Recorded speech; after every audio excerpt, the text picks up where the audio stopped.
Disons qu'il y a les gens, à force d'être restreints comme ça déjà dans la vie courante, comment voulez-vous qu'une personne se permette de payer 135 euros qui sont déjà pris à la gorge toute l'année? Non, on s'en fout des coûts, mais c'est les amendes. Les amendes font mal. On peut le dire tout net. Le port du gilet jaune sur la voie publique et sa présence sur le tableau de bord ne peuvent pas être interdits. La loi oblige l'automobiliste à avoir son gilet jaune à portée de main dans sa voiture et à le porter sur la voie publique dès qu'il considère devoir le faire.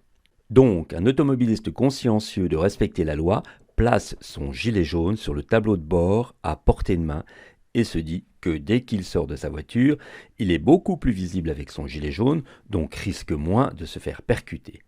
C'est du bon sens. Aucun gendarme ne peut vous contredire là-dessus, c'est la loi.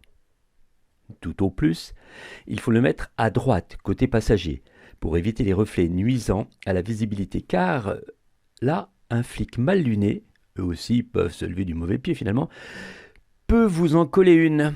On pourrait donc arrêter là ce point. Ici, tout est dit, sauf que la police administrative, vous savez, cette police qui prévient le crime, à l'opposé de la police judiciaire qui traque le crime accompli. Eh bien, cette police administrative, grâce à de nouveaux décrets et l'adoption d'une loi liberticide du 10 avril 2019, numéro 2019-280, voit ses pouvoirs renforcés pour garantir le maintien de l'ordre lors des manifestations. Alors, comment cette loi peut-elle permettre aux agents verbalisateurs de tout poil de contredire une loi concernant l'obligation de posséder un gilet et de le mettre?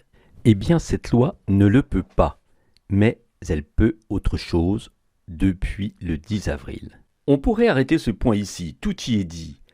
Vous savez tout, à un détail près, mais pour bien comprendre ce détail, qui vous évitera de vous retrouver dans la seule situation très rare où le PV peut vous tomber dessus, il va falloir finasser, entrer dans le détail, connaître un peu le terrain.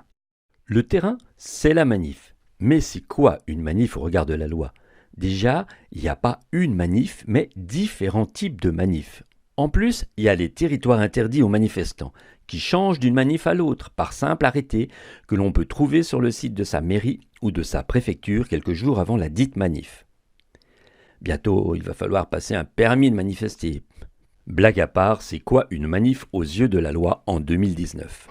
La manifestation est une réunion organisée sur la voie publique dans le but d'exprimer une conviction collective. On parle alors de manifestation à caractère revendicatif. Elle peut demeurer fixe, rassemblement, ou se déplacer en cortège, pourvu que la manifestation ne trouble pas l'ordre établi par la loi. Que dit la loi ? La loi dit qu'une manifestation n'a pas besoin d'être autorisée par le maire ou la préfecture pour avoir lieu. Ah bah ça c'est chouette, c'est sympa.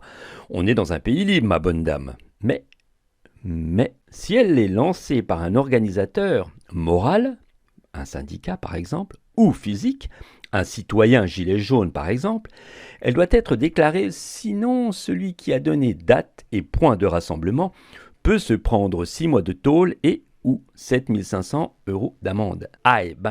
On est dans un pays du coup un peu moins libre. Déjà ça pique, mais ça continue. La manif, lorsqu'elle est déclarée, peut être interdite. Et là, on commence à sentir une odeur sale. Donc, en fin de compte, mon bon monsieur, la liberté là-dedans, on nous la met à l'envers.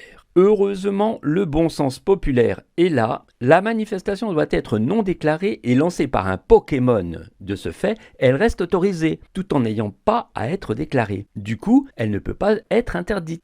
Que les gilets jaunes malins comme une meute de loups ont mis en place ce dispositif depuis 47 semaines. Du coup, les maires et les préfectures, si les maires sont pro-gilets jaunes, il y en a, comme les flics d'ailleurs, pro-gilets jaunes. Lire le livre qui est sorti il y a 8 jours, Flics et gilets jaunes. Du coup, ils ont développé l'idée de territoire interdit à toute manifestation et là, ils s'éclatent. Prenons l'exemple de Bourges pour la manif nationale. Tout le centre avait été interdit en janvier 2019. Et à Paris, le 21 septembre, presque un tiers de Paris était interdit. Mais cette fois, à tous les publics. Ce qui a mis plus d'un résident ne pouvant accéder à l'entrée de son immeuble situé derrière le cordon de CRS à moins de 10 mètres dans des colères et des rages folles. Voilà le terrain de jeu présenté.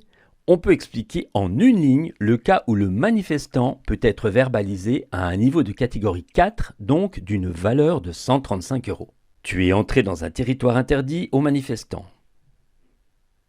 Et là, un groupe de flics te stoppe.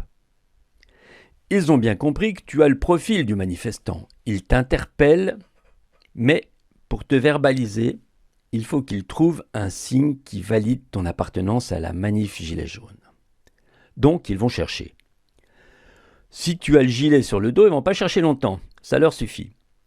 Tu y as droit tout de suite. Mais s'il leur faut fouiner plus, ils le feront. Un pins gilet jaune dans ta poche fera l'affaire. Un ballon jaune dans le sac, probablement aussi. Voire un pull jaune fluo, lui aussi dans ton sac. Conclusion. Ce n'est pas le port du gilet jaune qui est sanctionné, c'est le fait d'être dans un territoire interdit aux manifestants et de posséder sur soi un indice qui permettra aux flics de te qualifier comme manifestant gilet jaune. Je le redis, au jour d'aujourd'hui, le 7 octobre 2019, il ne semble pas, à ma connaissance, y avoir eu de PV donné pour le port du gilet jaune exclusivement, comme l'atteste ce tweet de la police nationale. Donc bien garder à l'esprit la notion de territoire interdit, allez la chercher sur le site de la préfecture sur internet, l'idée étant de retourner manifester, mais de manière intelligente.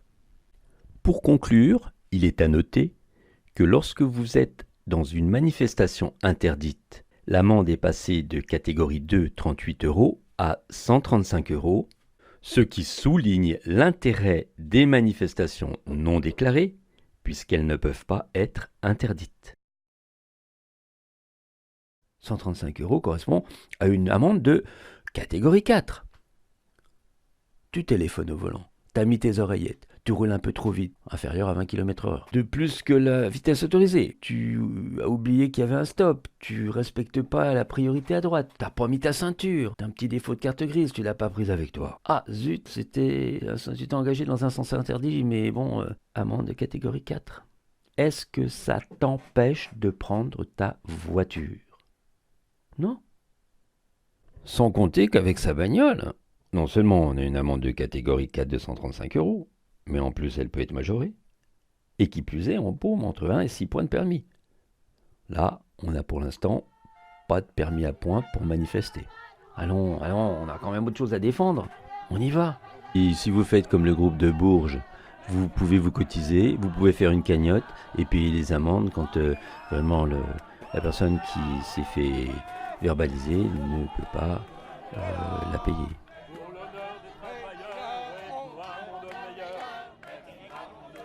Selon Raphaël Kampf, avocat au barreau de Paris, cette loi du 10 avril a été déposée pour vote en janvier 2019 sous la pression de la police par le biais du syndicat Alliance.